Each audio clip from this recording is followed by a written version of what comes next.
Escuchemos ahora, en esta línea de lo que es preparar el terreno para la aplicación de un gobierno autocrático y autoritario, escuchémoslo al moderado, al más suavecito del gobierno de Milei, el de los buenos modales, Guillermo Francos, el jefe de gabinete, el más político, dicen. Escuchen las barbaridades que dijo el otro día en Radio Mitre. Escuchaba hablar en algunas notas que se hicieron a vecinos del lugar donde están tomadas las universidades y escuchaba gente con mucho criterio cuestionarlos a los chicos y decir, che, yo viví la década del 70, ¿no? Yo también la viví en la universidad. Y en la década del 70 también se tomaban universidades.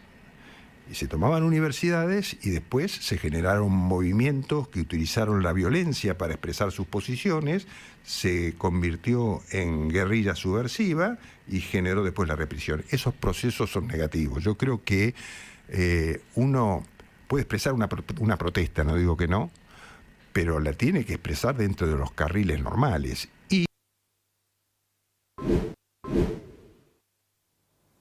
Este farsante de la democracia,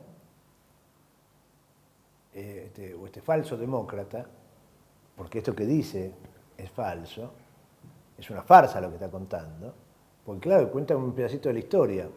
Década del 60, comienzos de los 70, durante a lo largo de la década del 60, la mayor parte del tiempo vivimos en dictadura. Hasta 1973, que se realizan las elecciones, donde puede volver a presentarse el peronismo a elecciones, hasta ese momento, desde 1955, cuando se dio el golpe de Estado, hasta 1973, esos 18 años, la principal fuerza política del país estaba proscripta. ¿Por quién? Por tipos como Guillermo Francos, que pensaban como piensa Guillermo Francos. No había democracia. No había democracia. Y en algunas ocasiones, por supuesto que los estudiantes tomaron universidades. En la década del 60 se vivió el Cordobazo, un hito de la historia argentina en lucha contra la dictadura, que unió a los trabajadores y a los estudiantes, que comenzó con una reacción muy fuerte por parte de las universidades, que los tipos que pensaban como Francos se encargaron de reprimir con violencia, porque no querían la democracia. Del mismo modo que no la quisieron después, en 1976, cuando dieron el golpe de Estado cívico-militar, que terminó en un genocidio, y se cargaron la vida de 30.000 personas, secuestraron, torturaron, desaparecieron.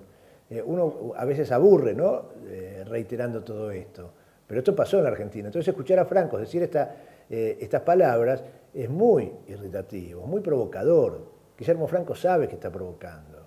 Dice, no, bueno, miren chicos, si siguen tomando, no nos va a quedar más remedio que aplicar la autoridad, porque esto termina en terrorismo. Y si utilizó la palabra, volvió a hablar de guerrillas, volvió a hablar de terrorismo, Francos. ¿Ustedes creen que es casual?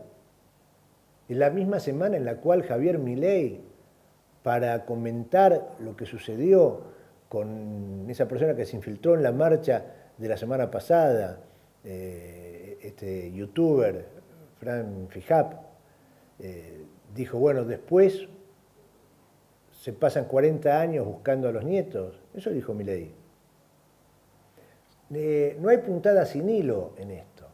Ahora, fíjense, el demócrata Francos, que dice eso como preocupado, ¿no?, en el mismo tono que habíamos escuchado hace unos minutos a Luis Majul, diciendo, bueno, la violencia, me preocupa la violencia. En el mismo tono, ¿no?, circunspecto, Francos nos dice esto.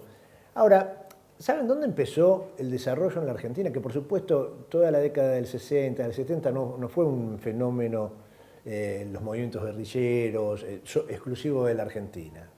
No, era una situación a escala mundial. En 1968 se produjo el Mayo francés, donde los estudiantes también salieron a las calles, Vietnam, o sea, un mundo que estaba en una etapa donde, bueno, sucedían ese tipo de reacciones y de organización. Pero en la Argentina, la violencia más bestial comienza en 1955.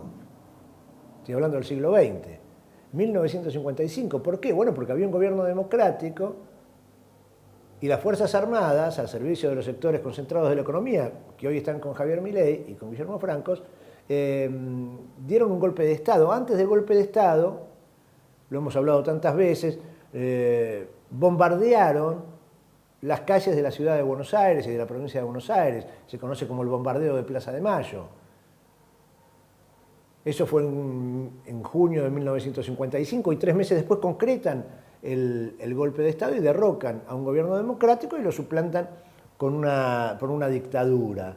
En aquel momento, después de la experiencia de lo que había pasado en junio, amenazaron con bombardear los depósitos de petróleo que había en Mar del Plata y también en Ensenada. O sea, Isaac Rojas, el almirante Rojas, amenazaron bombardear los depósitos de petróleo para que volara la ciudad de Mar del Plata por los aires, por ejemplo.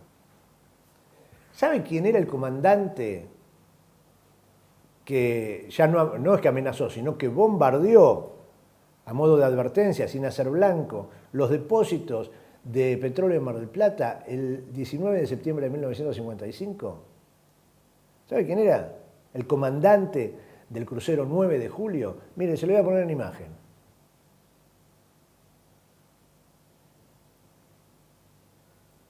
Raúl Francos, vicealmirante Raúl Francos, el padre de Guillermo Francos. Por supuesto que los hijos no tienen por qué cargar con la historia de sus padres o no tienen por qué, no hay por qué responsabilizarlos por lo que hicieron, por los actos de sus padres. Lo que sí uno tiene la posibilidad, y en este caso siento la obligación de decirlo y señalar cuando piensan similar, cuando piensan parecido, cuando dicen palabras en el mismo tono, que tendrían las mismas consecuencias. Hay una continuidad histórica. Hay una continuidad histórica.